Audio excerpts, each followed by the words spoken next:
സ്ഥിരമായി ഷോൾഡറിനൊരു സ്റ്റിഫ്നെസ്, വേദന, അല്ലെങ്കിൽ ഈ ഒരു പുറം ഭാഗത്തായിട്ടുള്ള വേദന അങ്ങനെയൊക്കെ തോന്നുന്നുണ്ടെങ്കിൽ ഈ കാണിക്കുന്ന 3 എക്സസൈസുകൾ ചെയ്തു നോക്കൂ. രാവിലെ എഴുന്നേറ്റ ഉടനെയും രാത്രി കിടക്കുമ്പോഴും നിങ്ങളെ ബെഡിൽ ഇരുന്നു കൊണ്ട് തന്നെ നട്ടിലൊന്ന് നിവർത്തി വെച്ച് നിങ്ങളെ ബെഡിൽ ഇരുന്നുകൊണ്ട് തന്നെ ചെയ്യാൻ പറ്റും.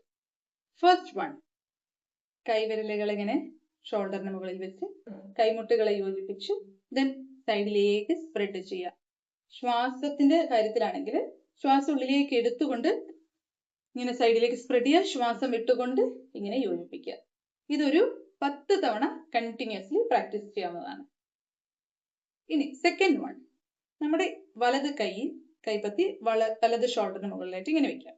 ഇടത് കൈ കൊണ്ട് കൈയിന്റെ മുട്ടിനെ ഇങ്ങനെ പിടിച്ച് ഒന്ന് പ്രസ് ചെയ്യുക. അതേപോലെ തിരിച്ച് 2, 3 ഇങ്ങനെയും 10 പ്രാവശ്യം കണ്ടിന്യൂസ്ലി പ്രാക്ടീസ് ചെയ്യുന്നതാണ്.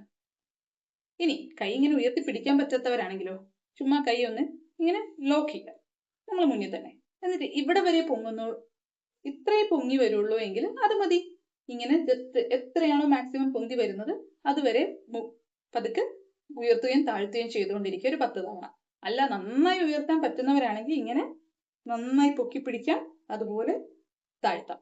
ഇങ്ങനെ 10 പ്രാവശ്യം ഈ ഒരു എക്സസൈസും പ്രാക്ടീസ് ചെയ്യാവുന്നതാണ്. ഈ 3 എക്സസൈസ് നിങ്ങൾക്ക് ഉപകാരമാവുമെന്ന് വിചാരിക്കുന്നു. ഷോൾഡർ പെയിൻ ഉള്ളവർ തീർച്ചയായും ഇത് പ്രാക്ടീസ് ചെയ്യേണ്ടതാണ്. എന്നിട്ട് നിങ്ങളുടെ റിസൾട്ട് കമന്റ് ബോക്സിൽ പറയുക. Till next video, take care.